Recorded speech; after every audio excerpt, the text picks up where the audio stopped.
Salut et merci de me rejoindre dans cette nouvelle vidéo quiz dans laquelle nous allons tester ton vocabulaire français. Tu le sais bien sûr, comme dans n'importe quelle autre langue, le vocabulaire français est très riche et on a toujours de nouveaux mots à apprendre. Nous allons essayer ensemble de tester ton vocabulaire français pour voir où tu en es et pour aller un petit peu plus loin.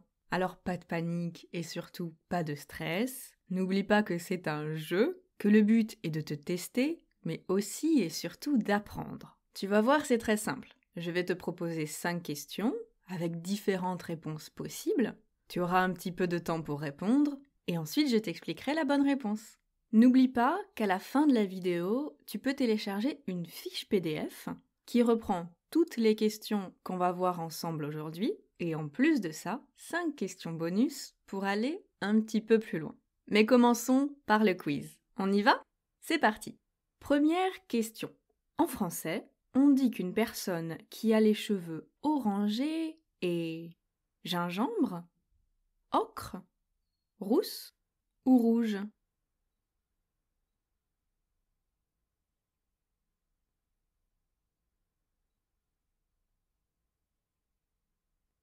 Il s'agit de la réponse C. Une personne qui a les cheveux de couleur orange, on dit qu'elle est rousse. Rousse, c'est la version féminine, mais au masculin, on dirait les cheveux roux. Pour une personne qui a les cheveux plutôt marron, on dirait brun ou brune. Et pour une personne aux cheveux plutôt dorés, on dirait blond ou blonde. Deuxième question. En France, en septembre, beaucoup d'étudiants retournent à l'école. Comment appelle-t-on cet événement ? Est-ce que c'est la rentrée, le retour, le début ou la première ?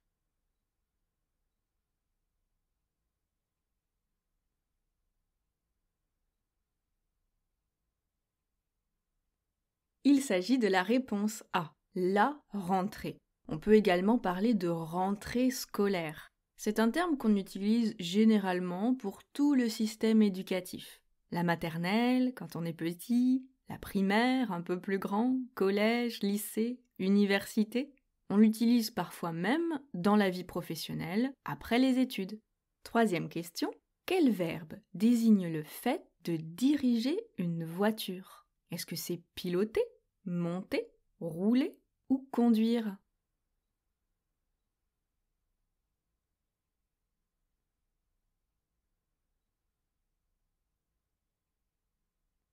C'est la réponse D, conduire. Lorsqu'on est au volant d'une voiture, on utilise le verbe conduire. On passe d'ailleurs un examen qu'on appelle le permis de conduire. Tu entendras très souvent uniquement le permis. On ne dit pas toujours le permis de conduire.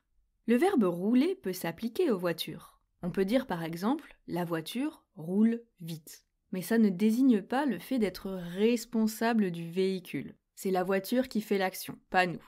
Le verbe piloter, il s'applique également à certains types de véhicules, mais pas vraiment pour les voitures. On l'utilise pour les avions ou les bateaux, par exemple. Quatrième question. Qu'appelle-t-on viennoiserie en français ?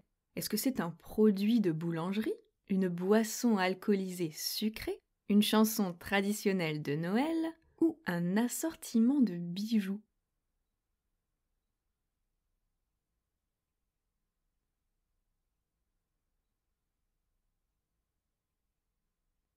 Si tu en as déjà mangé, tu le sais, une viennoiserie, c'est un produit de boulangerie. Ce sont des produits de boulangerie fine qui ne sont pas des pains.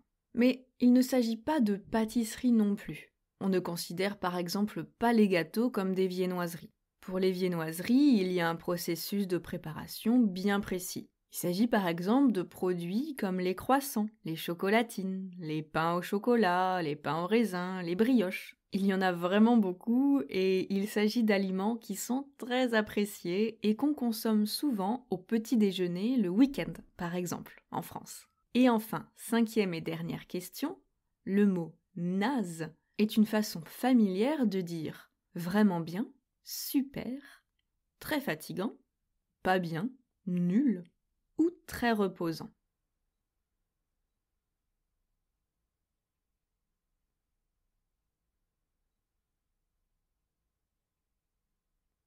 La bonne réponse, c'est la réponse C. Naze, ça désigne quelque chose de pas bien, de nul. Il s'agit d'un terme très familier, mais bien sûr il n'est pas grossier. Il ne serait probablement pas adapté à certaines entreprises. Mais sur certains lieux de travail, si l'ambiance est décontractée, pourquoi pas? En famille ou entre amis, ce n'est généralement pas un problème. Tu peux l'utiliser. Imagine que tu viens d'aller au cinéma, mais que le film ne t'a vraiment pas plu. Tu pourrais dire que tu as trouvé le film plutôt naze, donc pas bien. N'oublie pas que c'est familier, attention au contexte. Il s'agissait donc de notre dernière question. C'est bon, tu peux te reposer, tu peux souffler. J'espère que l'exercice ou que le jeu t'a plu, que tu as passé un bon moment, mais surtout que tu as appris. Pour te souvenir de tout ce vocabulaire, n'oublie pas bien sûr de télécharger la fiche PDF qui reprend les 5 questions que nous venons de voir, avec leurs réponses et leurs explications, et surtout, nous y avons rajouté 5 questions bonus, pour te permettre d'aller un petit peu plus loin. J'espère que tu as pu apprendre un peu de vocabulaire aujourd'hui, ou réviser du vocabulaire que tu connaissais déjà.